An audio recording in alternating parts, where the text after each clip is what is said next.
Hi, everyone. We are so excited for you to listen to our talk with two amazing women. Leslie Freelo, who is the owner and engine behind The Wine Concierge, who specializes in selling handcrafted wines produced by women and culturally diverse winemakers and producers from boutique vineyards, and Amira Garba, who is the winemaker and CEO of Lovely Wine. So stay tuned to hear their stories and find out more about them both.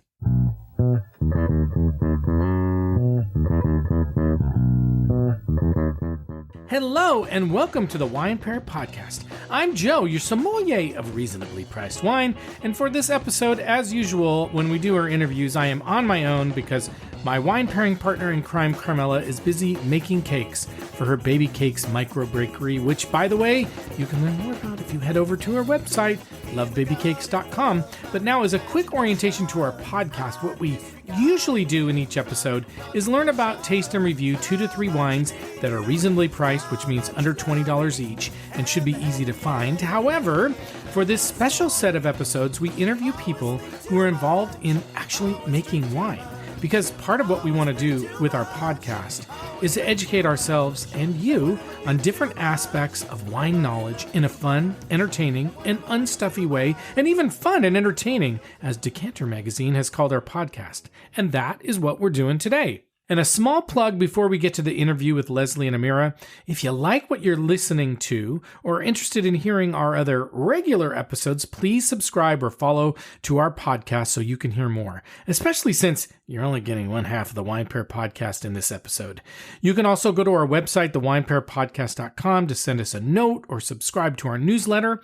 You can follow us on Instagram at The Wine Pair Podcast. And if you like what you're hearing, you can even leave us a nice rating and review. We won't mind. But with that, let's get to the interview with Leslie and Amira.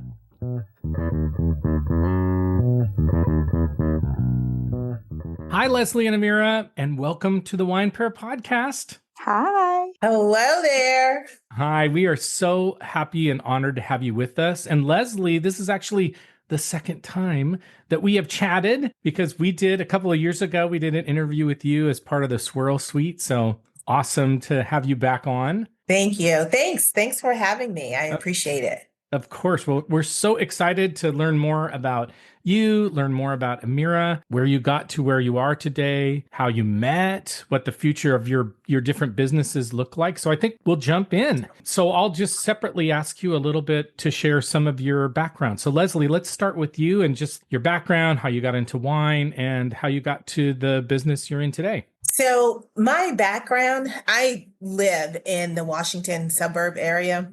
And so in this area, if you're not working for the government, somehow you're working with the government. And so I have a public policy background. And at one point in my career, I wanted to do a job change, and I didn't realize I wanted a career change. So I was going through the motions, and I realized that I was interested in wine, but I didn't know if it was a passion or a career. And so I took a long road of doing internships after work and realized that this was something that I wanted to do. And I was going to apply. I was applying for a second internship. And at that internship meeting, he was suggesting a business, and I was there for an internship. So I didn't know if I had landed in the right office or not at that time. And the intent was to go into distribution, which I have yet to do. And so I fell into wine tourism, and then later fell into wine tasting events. And then because of COVID, fell into a retail wine store. So I keep on falling into these great things. And so our latest and greatest is the retail wine store, where we feature women and minority wine brands. And I think that's the most rewarding out of this whole career path that we do. Well, that's great. We'll talk a little bit more about the whole wine concierge business, but let's meet one of the people that you represent, one of the brands that you represent. So Amira, we'd love to hear a little bit about your background and how you got to where you are today too. Absolutely. So I was living what I have now called the checkbox life. So I don't come from a wine family. I didn't grow up around wine. I am born and raised and now still living in Orange, New Jersey. But I was living a checkbox life. I did everything I was supposed to do by societal norms. So I went to college. I graduated with honors. I married my high school sweetheart. We bought a home. We had kids. And then I turned 24. And I was like, why am I in such a rush? Because by the time I was 30, I just didn't feel fulfilled. I didn't feel like I was living out any of the dreams that the little Amira had ever wished about. I was now living this safe life, this life that, yes, love, love, love, love, love my children. But I knew in my heart I was always meant to do more, but I had gotten lost in being safe and checkboxing my life. And so when I turned 30, I was on this self discovery journey. And finally, I read The Alchemist. And that book was really the spark that inspired me to stop living by a checkbox system, but to just follow the signs of life and do what I love. And by this point, I'm 30, I'm working corporate America, I have a mortgage, I have kids, and I'm stressed out. And so I was drinking a lot of wine.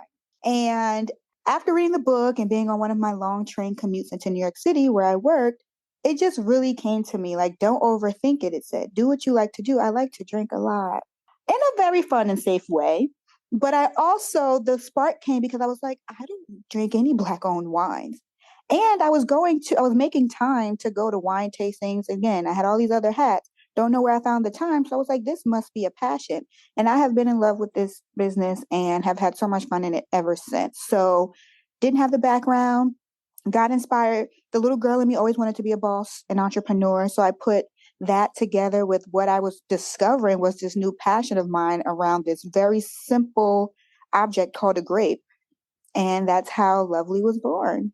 I love it. I love both of these background stories and how you got to where you are. And just on a side note, my youngest is a junior in college and contemplating what he wants to do with his life. And like, I have to make decisions now. And I'm going to share your stories with him because it really for both of you, it's very true that sometimes the path that you thought you were going to go down is not the path that you end up with.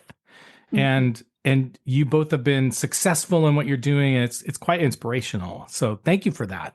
Absolutely. So Leslie, let's get back to you. Let's talk a little bit more about the Wine Concierge, why you started it. You talked a little bit about kind of how you fell into it, but who your audience is, what your goals are, what do you hope to do with your business? Yeah. So when I started it during the pandemic, because we were doing wine tours, wine tastings. That's all in person, very close contact, not so much during the pandemic.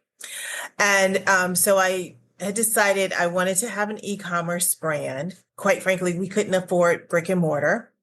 And I wanted to have some type of wine club.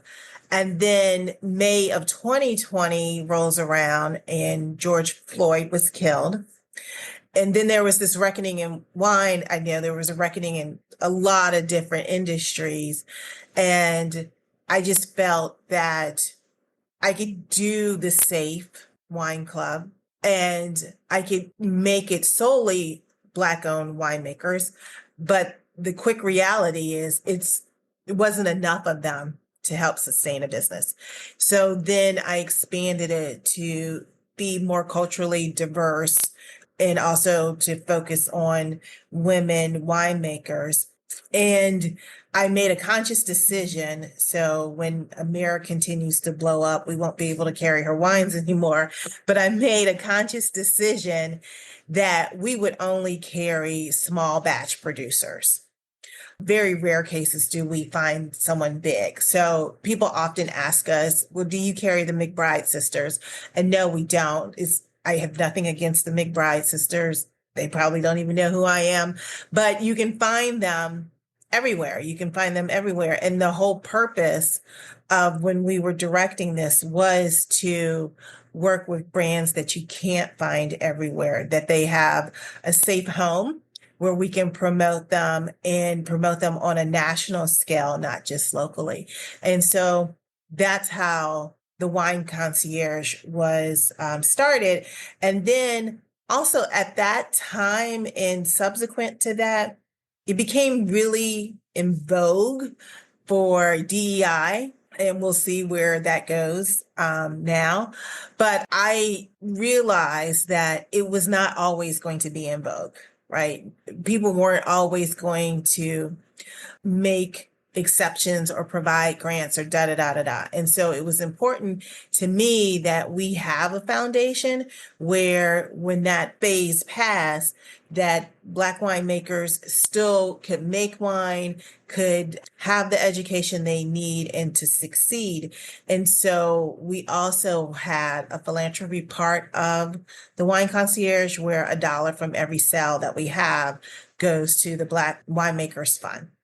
So that is the premise of how we started, and we just continue to grow and move on and find great winemakers like Amira. And quite honestly, like I was looking at the questions, and I'm like, I can't even remember where we met, but it was like we were always there because the community, Black winemakers in the Black wine world is such a small community. Like you're just there. You just know someone who knows someone. There is less than 6 degrees of separation there. Yeah, I agree. I think you were on the Swirl Suite though, right? Yes. Yep. My first interview that I've ever done. I think every podcast I've ever done. And then I think we met in person maybe at one of these wine festivals. But you're right. It's hard to ever remember because we're in such community that you don't remember what event was the first one, but we've always been there. No, that's super interesting because I was curious about how you met and how you find folks, Leslie, but it sounds like in some cases it's just very organic and that you just sort of, like, as you said, that there's a community and people just sort of by gravity sort of find each other to some extent. So that's really interesting. Before we get to your story, Amira, I am curious to just a little bit more on that, Leslie. How do you find folks and what do you look for when you're looking for brands? I know you mentioned you want to do smaller brands, more, ones that aren't mass produced or have a lot of distribution, but are there any other things that you kind of really gravitate towards when you're looking for brands that you want to work with? Yeah, I'm looking for brands where there is true artistry in the winemaking, that it's just not all private labels. We're just going to put our label on here, that there's a story behind it. We often say that our wine club members are people who purchase from us. They are looking for an adventure. They're looking for to use their wine glass as their compass around the world. So we just don't focus on national brands. We focus also on international brands. And we look for that in some places, and especially the European market, that generational winemaker where, the grandfather was the winemaker and the father's the winemaker and now the daughter's the winemaker, and she's taken it and made it a sustainable vineyard, and she's incorporated different farming practices there, and she's making, traditional wine, but in a nouveau way. So those are some of the things that we are also looking for. And often people will DM me and say, oh, have you heard of this wine? Have you heard of this producer? So that is a great resource also. And I have to thank Sarita from the Swirl Suite because she's really good about finding people that I haven't heard of. And then we have an opportunity to taste their wine, and I will select them or do some more research on those winemakers. So I wish I had this great formula of how we do it, but that's what we take into consideration. And then we also take into consideration price point. And when I say that often these producers, and Americans speak to this, is that there's a higher financial bar when you're getting into this. You haven't inherited the land, you haven't inherited the equipment, or somebody has given you the equipment or what have you. So when a lot of people purchase online, they're looking for the 6 bottles for $5.99, those ridiculous prices. And we just can't do that because our winemakers have a higher investment, right, in their wine. So our average cost of our wines are like $25 a bottle, which is, believe it or not, considered the luxury item. And of course, we have like higher price points there. But when you're looking at $25 a bottle, you're really investing in that purchase when you're purchasing online, because then your shipping is going to be like $10 or what have you. So this $25 purchase now becomes $30. So it's really advantageous for you to purchase more bottles. But I say that all to say is that we're taking that into consideration also when we're selecting winemakers, because we have to be price sensitive also. Yeah. It's interesting the way that you describe it, because in a lot of ways you were talking about that what you're hoping is that you're offering people who come to your website the opportunity to sort of discover and find new and different, which I think is excellent for our listeners. That's what we try to do, is we try to stay away from the average varietal or the average brand. Like, how do you discover, kind of like expand your, we call it expanding your wine horizon by finding something different, and the price point sort of fits in. But in a lot of ways, it sounds like part of your process as well of finding winemakers is discovery as well. And so it's not, you don't have a formula, but kind of your formula is research, looking out, and discovering these folks and sort of letting the serendipity take hold as well. So really 100%. Yes. Yep. Yeah. 100%. Really appreciate that. So Amira, I have a question for both of you that I'm going to skip to and come back to later. But Amira, I'd like to give you a chance to talk a little bit more about your background, how you started your own brand. It sounds like you didn't plan for this, but like how did it all come to be, and what were some of the hurdles and challenges that you faced? Absolutely. So when I decided on that long train commute into New York City that I was going to start my own wine brand, of course, the next question was like, how? Again, I have no connections to the wine industry. I did not grow up around a vineyard. I just loved it, loved wine, and loved learning as much as I could about wine at any chance that I could get. And so when I say the stars really aligned for me, and that's how I knew to just keep following the path, that's truly what happened. I said, at least I need to find partners who can help me make the wine.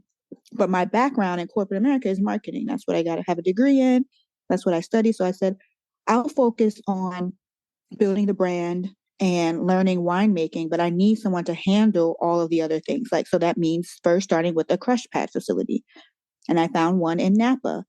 And they were they were just so open. Shout out to the Wine Foundry of teaching me about winemaking, giving me space to learn and grow, making things very easy for me. So all I had to do was really come out, do my custom blending, because again, I want it to be taken seriously, not only as just a business owner, but as a winemaker. And so I needed to learn about winemaking, and I wanted to do that by doing custom blends first to start out with. So everything that anyone tasted, I literally sat and blended myself, and then came up with what I thought should be in the bottle, and then bottled it, labeled it. And then so I focused a lot on building a brand, making it a viable business, the website, LLC, the trademarking, and then the marketing. And I also made sure that I started to get certification, because again, a lot of people in the wine industry don't have certifications, but to me, as a Black woman, now a Black woman with locks from an urban area, I wanted as much credentials as I could for people to take me seriously. And so I have since gotten my WSET level 3 with distinction, which was really, really fun to do. And yeah, I continue to be a student of the game, but it all started out with one, sticking to this is something I want to do, and then finding the right people to work with, and then using my business background, my business school background, my marketing background to really tell the story of what I just told you. Like, how did I come to this? And why do I think this story is so important, especially for women of color, for people who I'm first generation college student. I was literally playing the safe game. And I think a lot of women of color fall into that because we don't feel like we have room for error or to fail. But I owed it to myself and now my 2 daughters to live a life that was meaningful to me and getting to choose my life. And I wanted to leave that legacy for my children. So wine has offered me the opportunity to do that and so much more. It's pretty amazing. I'm curious about how, you talked about, creating your own blends, and that's quite a complex and Mhm. challenging.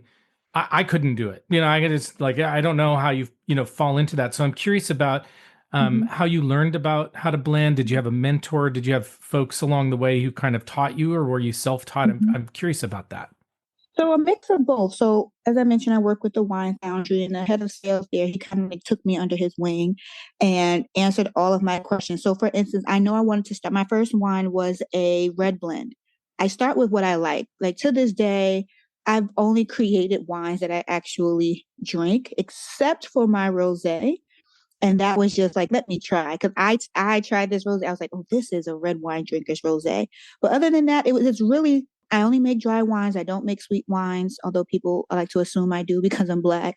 I don't make anything that I'm not passionate about. So it started with, hey guys, I want to come out the gate with the best red blend because that's what I like to drink. Then they help me source from different vineyards, and I literally sit and taste for hours.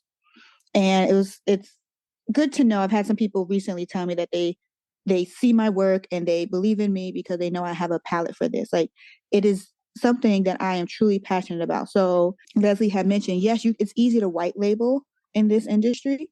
And that's not to say that I won't, but the majority of my wines I want to always be hands on with, because I do truly believe I have a great palate, and I've put so much time and effort into studying this that I want people to experience that. And I also do enjoy the educational leg of my brand. I do wine tastings. I want to share this knowledge. I don't want people to feel left out when they're in a room and they think they don't know enough about essentially a grape. We're all making a fuss over a grape. And once people get that, they won't be so intimidated by it. But yeah, it's like I want people to know it's like I said, I couldn't do it. You really could. What do you like to drink? And then you sit and you taste from the best. And once you start to study, you understand terroir and flavor profiles and aging. You can get creative and you can have fun. And that's what I've done since. So I've done white wines. I have a all stainless steel Chardonnay, and I don't overthink it. I'm not into the science of it all. I'm really into the passion of it all. And once you have a passion for it, it's funny just how the world shows up for you. So again, all came down to finding great people to work with. Crush pads are great because everyone thinks there's one formula in the wine business. There are people who literally just work the land. They don't want to own a brand. There are people who just own brands. They never want to work the land. There are people who just broker grapes. Like there is something for everyone. And once you find your people and the people who will help you get your vision to fruition, it's all possible. It really is. Now, is it feasible and inexpensive? Absolutely not.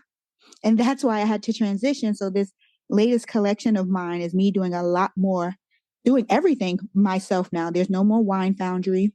I had to transition as I grow into scaling and not being just a direct to consumer brand, but now entering 3 tier.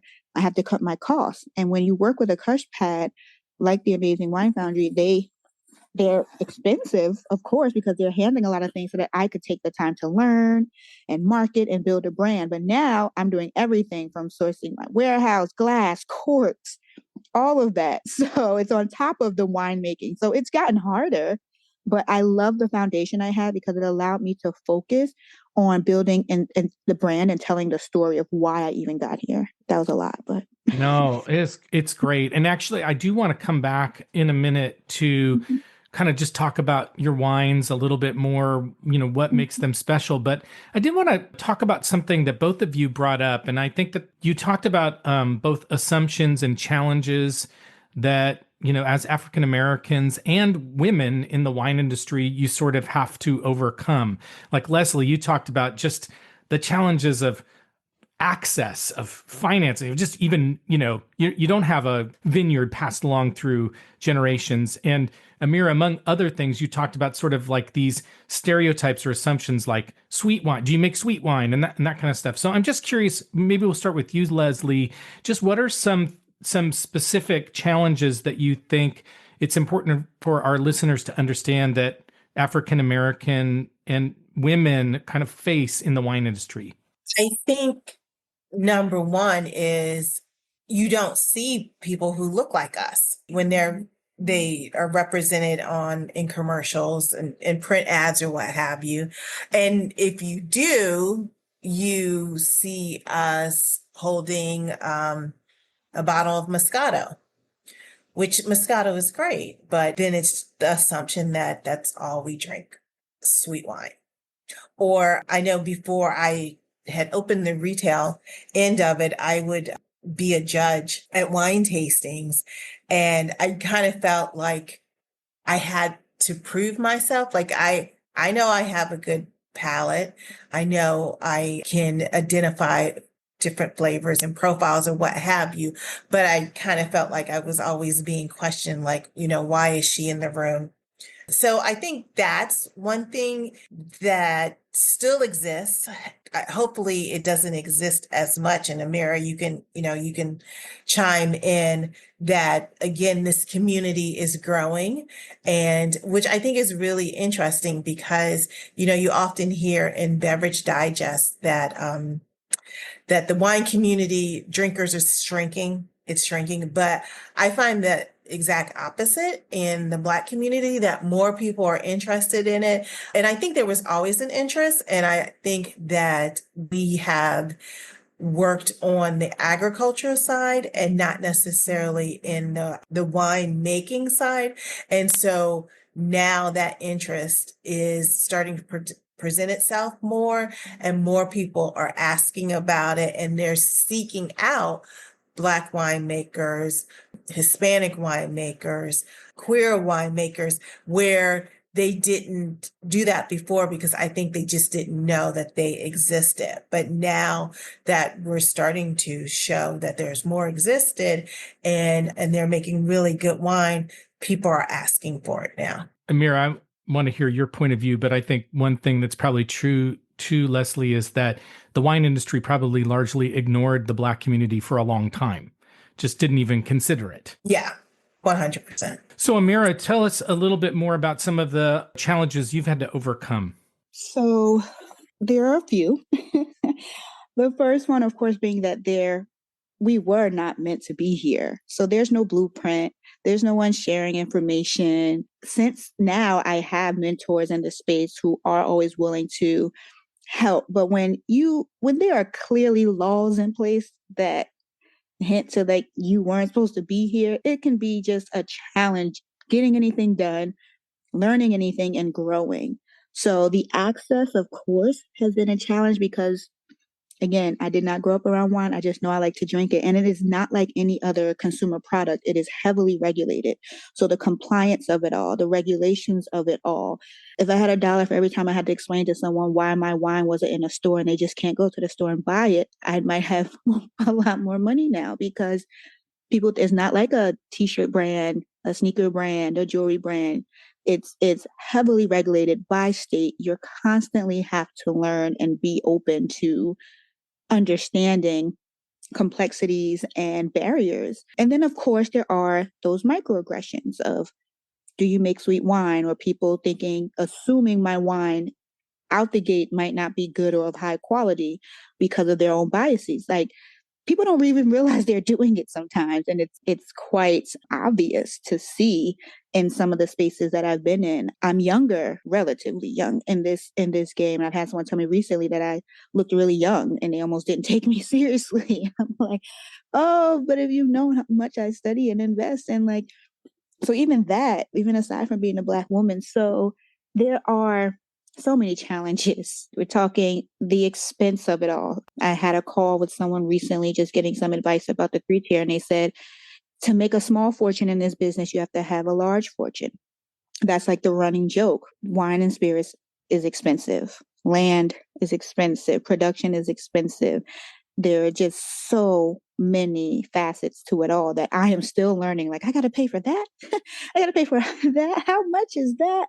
So yeah. So if I had to narrow it all down, compliance, capital, access, and microaggressions. I would piggyback on what Amira is saying, because the other thing too is, wine has been around for centuries, right? But in the modern age, wine hasn't necessarily adapted to the modern age. And for an example, we just started this in 2020, right? but there wasn't a really good platform for e-commerce wine sales. There was a good platform if you had a vineyard and you were selling your wine club vineyard, but it wasn't a platform where we were taking different producers on a single platform and shipping it to people. As Amira says, like, if I had $1 for every time it was like, oh, okay, let me not only figure out what the state's regulations are, but the county and then maybe the city and the taxes that you have to, the excise taxes, the sales taxes, like you are right. You need a large fortune to make a small fortune in this business.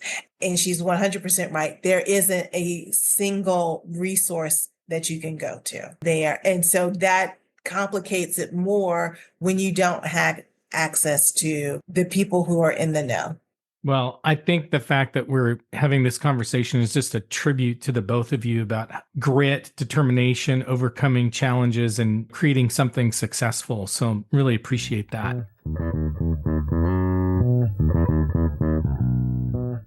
So Mira, I want to go back to you and just talk a little bit about your wines a little bit more. What do you think makes your, you talked about your custom blending.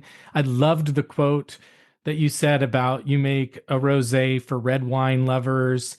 And I think we have tried on our podcast to educate people that rosé doesn't mean just one thing, or there are other types of wines out there. So would love for you to share a little bit more about what you think makes your wine special and what you love about them. Well, that's easy. I make the wine special, darling. Okay, it's me. No, what Super I clear, think, super clear. if it wasn't clear, darling, no.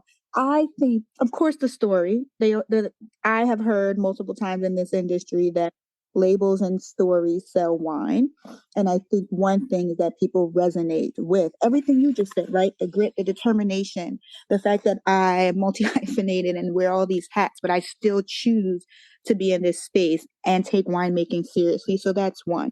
Now, when it comes to down to the wines themselves, I think I have a wine for everyone, or I try to make a wine that makes people go, I love it when people tell me they don't like wine, or wine gives them a headache and they don't like this. I'm like, well, did you try mine?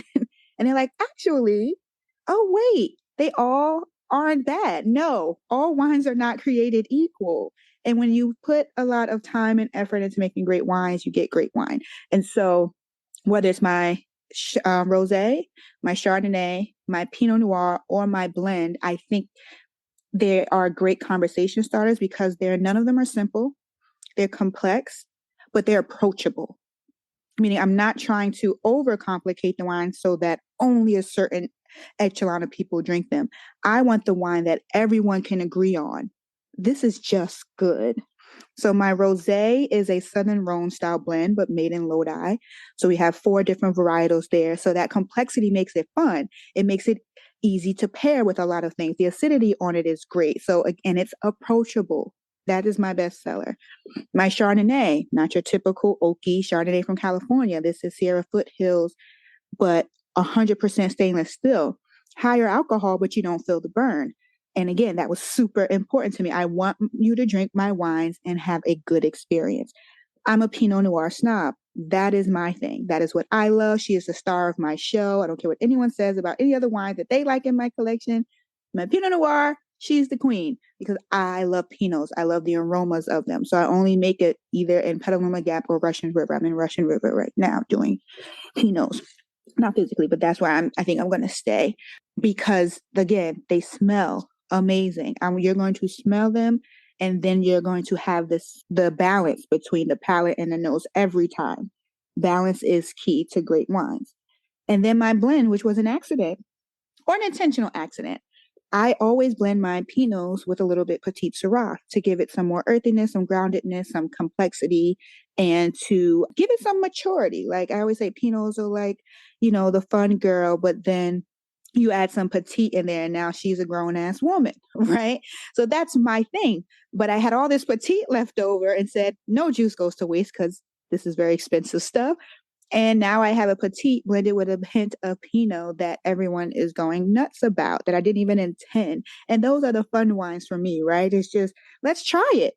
let's try it. But if I try to make wine like everyone else, I think that would be a miss. That would be detrimental to my brand. I don't try to be like anyone else. I literally just try to share my love of wine and what I like with the people. And it seems to resonate.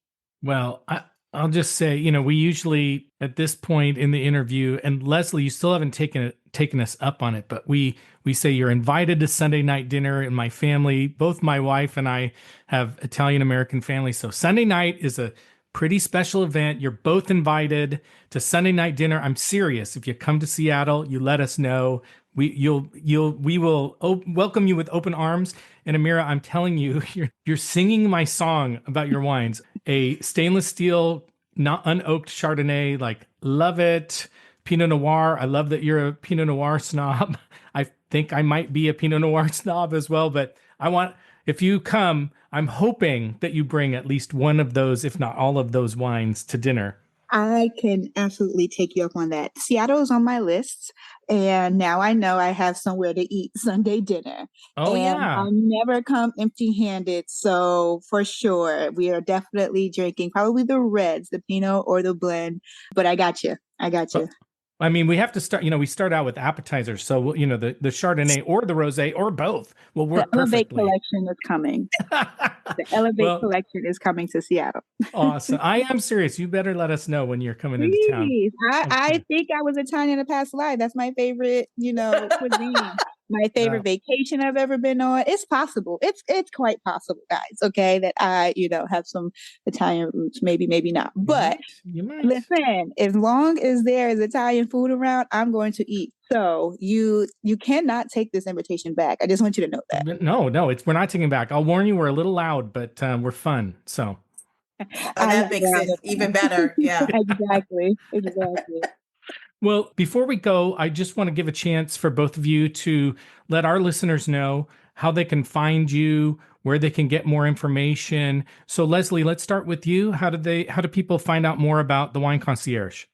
So you can go to our website. It's thewineconcierge.co. In Instagram and Facebook, it's the Wine Concierge Club.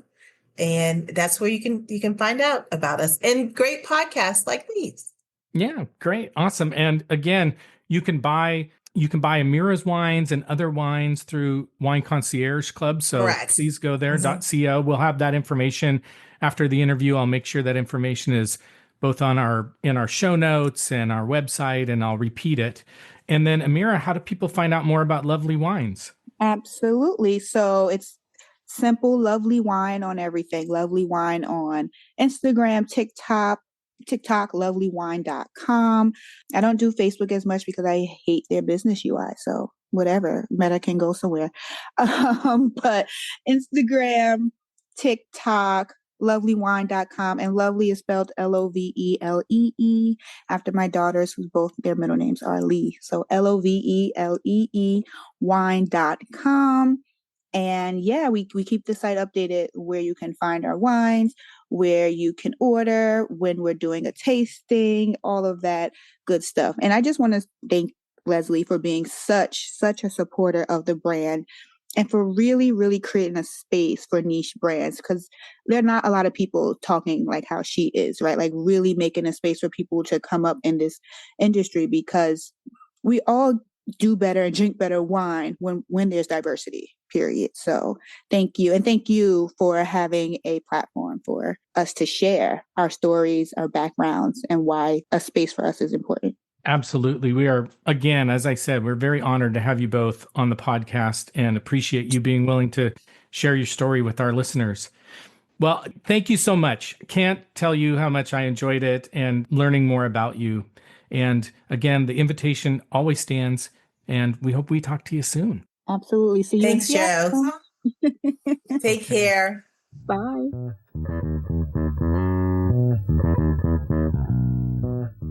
thank you so much for listening to our interview with Leslie and Amira, and we hope you will take the time to learn more about them and their businesses. And especially now at this time of year, maybe you want to do a little purchasing of their wines. So just in case you were worried about memorizing all the website and email stuff to get in touch with them, don't worry. You can find all of this information on our website, thewinepairpodcast.com. You can go to this episode, look for the show notes, and you'll be able to find the links there. And so you have it. Here again is the information about how to find out more about them. For Leslie and the Wine Concierge, the website is thewineconcierge.co.com. Instagram is the Wine Concierge Club, and email is hello@thewineconcierge.co. And then for Amira and Lovely Wine, the website is lovelywine.com. That's lovely, Lovelee wine.com. And you can also reach out to and contact Amira on the website. Instagram is Lovely Wine, Lovelee wine.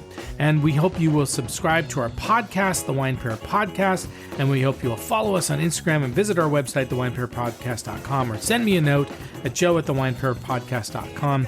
But we look forward to hearing from you. We hope you join us for our other episodes. But for now, it's time to go. And like we like to say, life is short, so stop drinking shitty wine. Bye-bye. And the happy ending at the end of our story. Always think too much, always drink too much, always drink too much.